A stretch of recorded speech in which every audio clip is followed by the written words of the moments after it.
Hai, Assalamualaikum warahmatullahi wabarakatuh. Salam sejahtera, salam Malaysia Madani dan salam podcast Jiwa Siswa saya bawakan. Saya Bro Kazin daripada Universiti Malaysia Terengganu dan bersama saya Bro Koyum daripada UiTM Cawangan Terengganu. Dan dalam podcast Jiwa Siswa yang dibawakan khas daripada Majlis Debat Universiti Malaysia Madum dan diperkasakan lagi oleh Yayasan Perkasa Siswa. Jadi sebenarnya hadir kami pada tengah hari ini tengah hari ini adalah untuk kita membincangkan sama-sama dengan mahasiswa-mahasiswi bukan sahaja daripada satu universiti, malah daripada semua universiti tentang rancangan pendidikan tinggi Malaysia. Betul Bro Rozin. Okey, untuk episod kali ini kita akan membincangkan satu lonjakan yang penting, iaitu lonjakan yang kelima mengenai takbir urus tangkas dan berdaya tahan.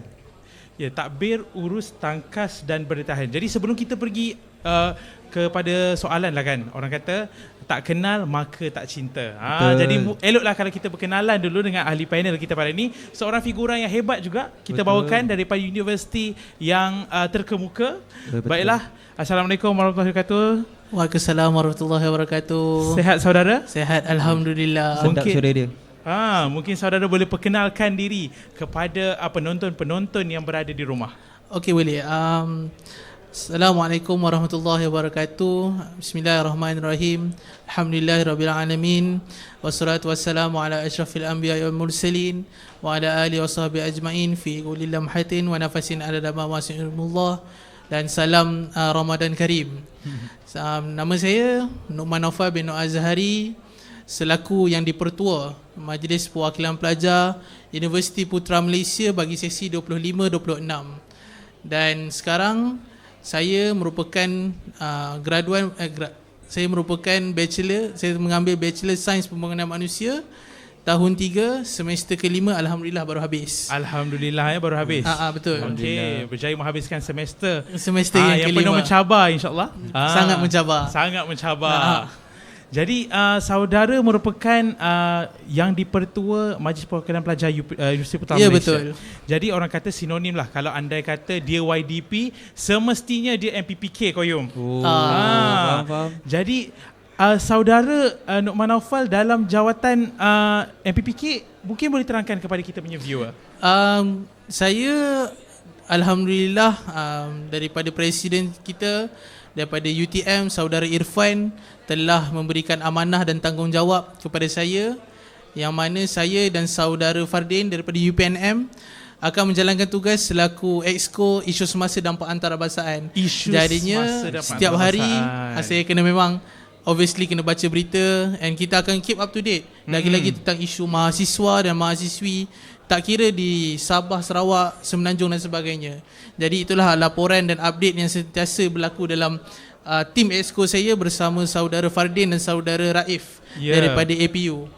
Jadi maksudnya antara perkara yang saudara amat tekankan adalah apa yang berlaku dalam dan di luar universiti itu sendiri. Ya, betul. Maksudnya isu semasa dan juga mungkin kronologi dan sebagainya, betul? Betul. Baiklah, jadi bercakap tentang kronologi Koyum, sebenarnya mungkin sekarang ni orang digembar-gemborkan dengan tadbir urus.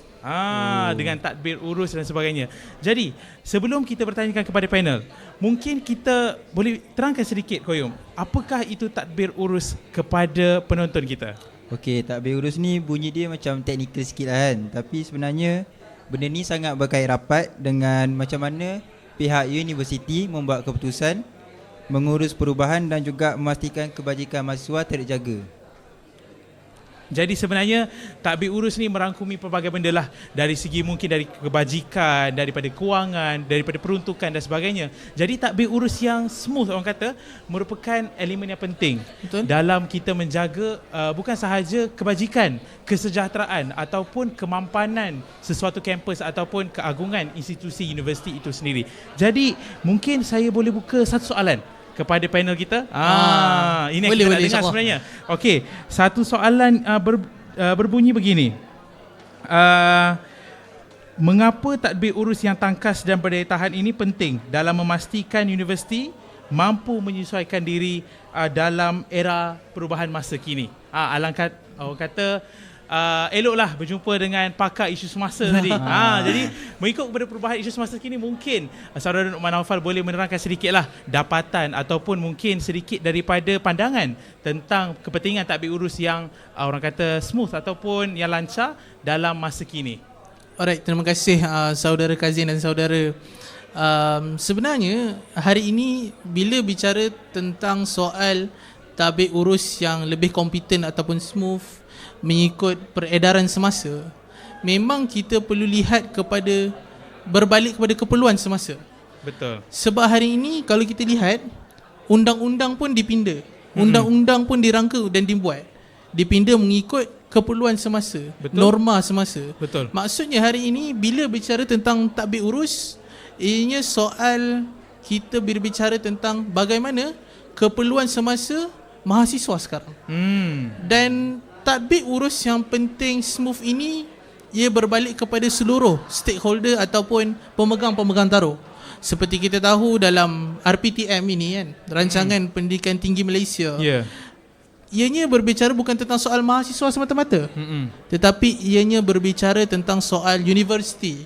Tadbir urusnya bagaimana, tentang mahasiswa, tentang OKU. Sebab itu saya sangat gembira apabila dalam rancangan RPTM ini menekankan tentang tadbir urus yang lebih baik dan lebih kompeten. Sebab pasti kepentingan ini saya ibaratkan tadbir urus ini sebagai enabler kepada seluruh lonjakan-lonjakan dan tujahan yang YBM Datuk Seri Diraja Dr. Zamri kita inginkan. Itulah pandangan saya tentang kenapa perlu smooth dan kenapa ianya penting pada perubahan semasa pada era sekarang. Jadi maksudnya apa yang saya dapat mungkin simpulkan sedikit lah kan, kita perlu adakan satu sistem tadbir urus itu sesuai dengan keadaan semasa.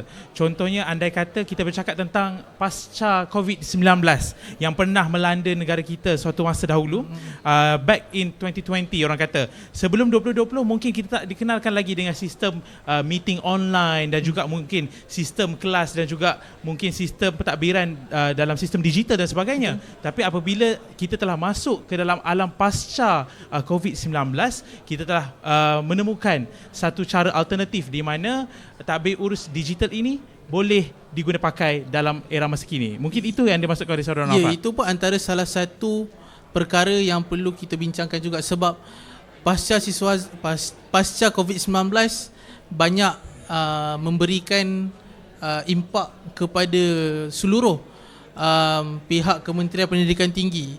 Tidak kira baik atau buruknya, cuma kita ambillah yang baik, kerana perkara-perkara yang baik inilah yang mengajar kita dan mewujudkan sistem ataupun RPTM yang lebih baik pada hari ini, dan lebih-lebih lagi membincangkan tentang lonjakan kelima, iaitu tentang tadbir urus yang penting.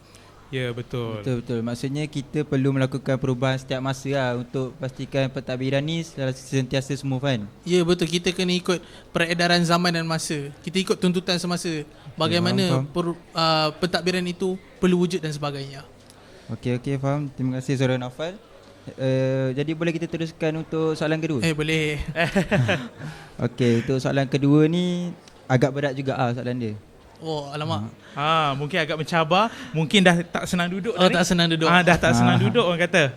Okey, soalan kedua. Saya cuba. Boleh. Okey, soalannya bunyi macam ni. Bagaimanakah sistem tadbir urus yang inklusif dapat membantu universiti mengimbangi autonomi institusi dengan keperluan dasar dan kepentingan masyarakat? Sebab universiti kan perlu ada kebebasan untuk inovasi, tapi pada masa yang sama perlu selari dengan dasar negara. Terima kasih atas soalan tu. Betul, agak mencabar sikit soalan dia. Betul. Sebab kalau salah cakap, takut saya kena tembak pula kan. Sebab kita bermain tentang dasar negara tu sendiri. Betul. Untuk soalan yang kedua ini agak menarik, sebab ianya tentang soal pembuat dasar, tentang policy maker, tentang bagaimana inklusifnya mahasiswa, staf ataupun pentadbiran universiti dalam kita menggerakkan ekosistem pentadbiran yang lebih baik. Sebab itu saya sangat berterima kasih kepada Yayasan Perkasa Siswa, Kementerian Pendidikan Tinggi, kerana pada cuti semester kita kali ini, kita telah lakukan sesi dialog ataupun sindiket-sindiket untuk kita bincangkan dan kita memberikan resolusi kepada YBM Menteri sendiri. Maksudnya apa kat situ tanda dia? Ini menunjukkan inklusif itu ada. Maksudnya keperluan mahasiswa, alhamdulillah hampir 1,000 orang dapat menghadiri program ini untuk kita berikan resolusi cadangan kepada Kementerian Pendidikan Tinggi. Jadi di sini kita menunjukkan ianya sifat inklusif. Maksudnya apa? Autonomi itu sudah diberikan. Cuma kita perlu ada batasnya. Jadi setiap perbincangan perlu ada tapisannya. Setiap perbincangan perlu ada check and balance-nya. Maksudnya sembang dan imbang dalam setiap dasar, dalam setiap polisi perlu ada dan perlu wujud.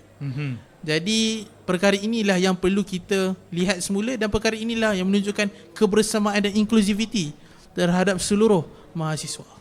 Jadi antara elemen yang mungkin dah saya dapat simpulkan mungkinlah adalah elemen kebersamaan dan sinergi antara bukan sahaja pihak kementerian kan, bukan sahaja pihak kementerian, namun begitu juga mahasiswa yang kita orang kata datang turun padang sendiri mendengar keluhan apa yang sebenarnya yang berlaku di padang, apa yang berlaku pada mahasiswa-mahasiswi. Jadi apabila mereka cuba untuk mendatangkan pandangan dan juga mungkin mengemukakan resolusi yang akan dibentangkan macam apa yang saudara Naufal kata kepada Yang Berhormat Menteri pada petang ini, jadi insya-Allah mungkinlah resolusi ini dapat mendatangkan impak yang signifikan kepada mahasiswa-mahasiswi itu sendiri. Betul. Kalau ayat baik dia macam dulu mungkin kementerian memkuatkuasakan top bottom approach, tapi sekarang kita alhamdulillah dengan cara ini ia sedikit sebanyak top bottom dan bottom up approach itu dapat dihasilkan dan dapat dilakukan pada hari ini. Itu kegembiraan saya daripada sudut mahasiswa sendiri. So maksudnya sekarang ni keputusan bukannya datang dari atas je kan. Jadi kita student yang biasa pun akan dapat bagi pandangan dia, dan kerajaan pun akan dengar benda tu kan. Betul. Jadi mungkin saya ada sedikit persoalan lah bercakap tentang kerjasama antara mahasiswa dan juga kerajaan dalam masa kita untuk menggubal dasar ataupun dalam masa kita untuk melancarkan tadbir urus sesuatu institusi. Jadi pada pendapat saudara Nukman Naufal sendirilah, bagaimana sinergi antara mahasiswa, pihak universiti dan juga kementerian dapat memperkukuh sistem tadbir urus di sebuah institusi itu sendiri. Untuk soalan itu maksudnya kita berbicara tentang pemegang-pemegang taruh yang besar. Betul. Tentang pengurusan universiti, tentang mahasiswa, tentang seluruh perkara yang berkaitan dengan AUKU ataupun berkaitan dengan Kementerian Pendidikan Tinggi. Jadi bagaimana dengan soalan ini untuk memperkukuhkan sesuatu institusi itu? Betul. Sebab itu kalau di UPM, saya sangat berterima kasih dan bersyukur kerana di UPM alhamdulillah permekasaan autonomi mahasiswa itu berlaku.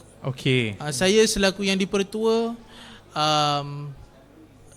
dipertua memang hadir ke mesyuarat-mesyuarat senat, hadir ke mesyuarat-mesyuarat yang penting, kebajikan, tentang kalau di UPM lebih-lebih lagi tentang pertanian. Mesyuarat-mesyuarat itu tentang kesihatan dan sebagainya memang kita hadir. Dan kita dapat memberikan pandangan, kita dapat memberikan cadangan, dan perkara inilah yang menunjukkan kita ini boleh bersuara, boleh memberikan cadangan kepada pihak atasan. Dan mereka dengar. Dan alhamdulillah sebelum-sebelum ini dan sekarang pun di UPM masih lagi perkara ini berlaku, tetapi kita perlu lihat dari sudut pelbagai perkara. Itulah sedikit sebanyak. Saya ada satu soalan lagi lah.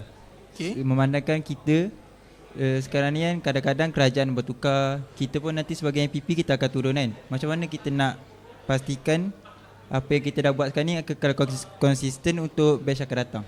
Untuk bercerita tentang kekal konsisten dan sebagainya, ia perlu melihat kepada bagaimana dasar pada asalnya dan pelan pada asalnya itu berlaku. Sebab saya percaya kalau kementerian tukar sekalipun, pegawai-pegawai di universiti ini ialah pegawai tetap. Jadinya mereka sedikit sebanyak takkan lari pun dengan Kalau kementerian baru yang datang pun tak akan lari daripada konteks tuntutan semasa itu. Betul. Mungkin perkara yang lebih baik, mungkin perkara yang statik, kita tidak tahu. Tetapi kewujudan kementerian pasti dan pasti ingin menjaga hak mahasiswa.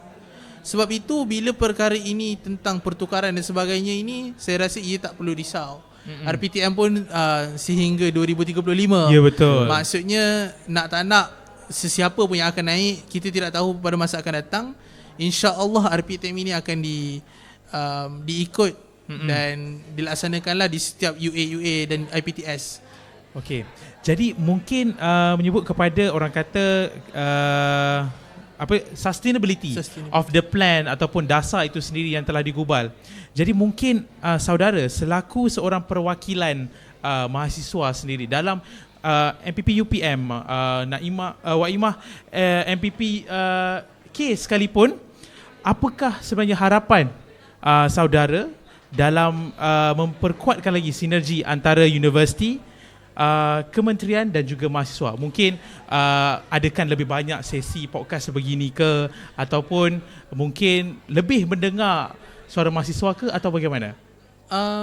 Bila bercerita tentang soal sustainability, Yes. Pendapat saya, one of it ialah kita boleh berbicara tentang sesi soal podcast ini. Yes. Sebab podcast ini merupakan orang kata trend semasa. Dan saya sangat suka tentang bagaimana Madum hari ini melakukan podcast bersama Yayasan Perkasa Siswa.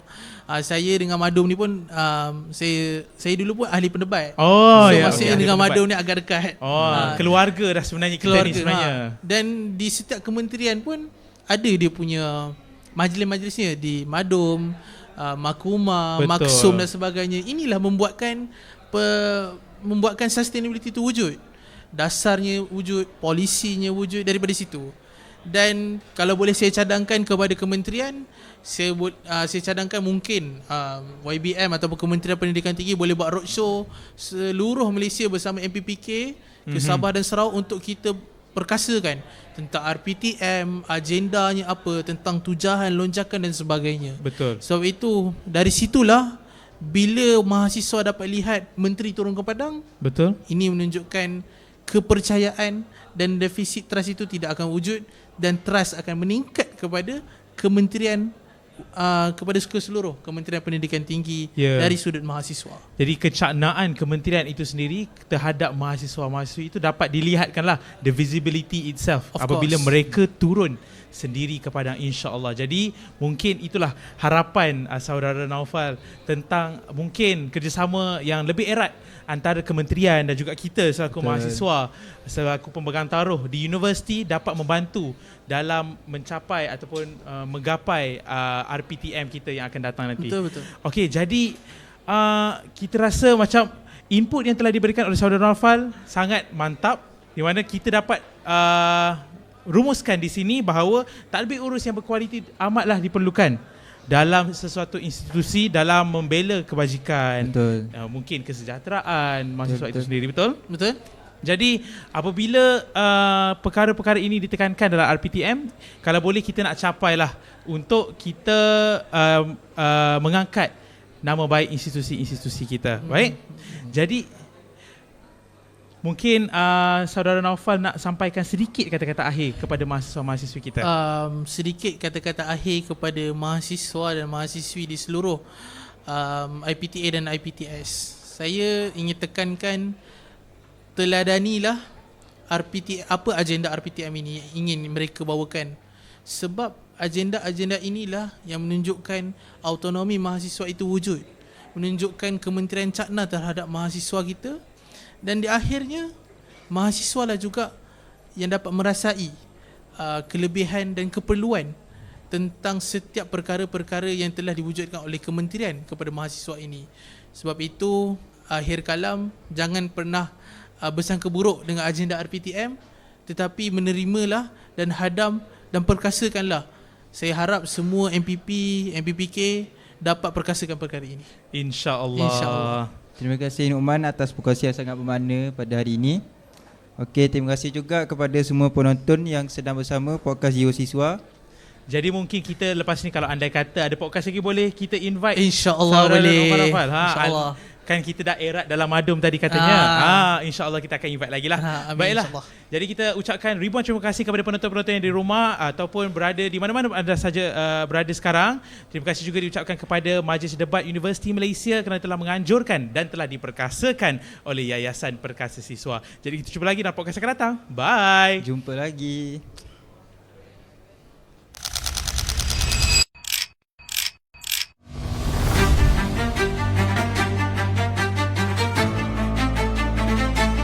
Rancangan kita ini berteras kepada dua prinsip kerangka besar kita. Berakar ke bumi supaya jangan lupa bahawa kita ini anak Malaysia dengan nilai dan budaya dan akhlak dan kemanusiaan, kekuatan asasnya dan kerencaman kaum dan budaya.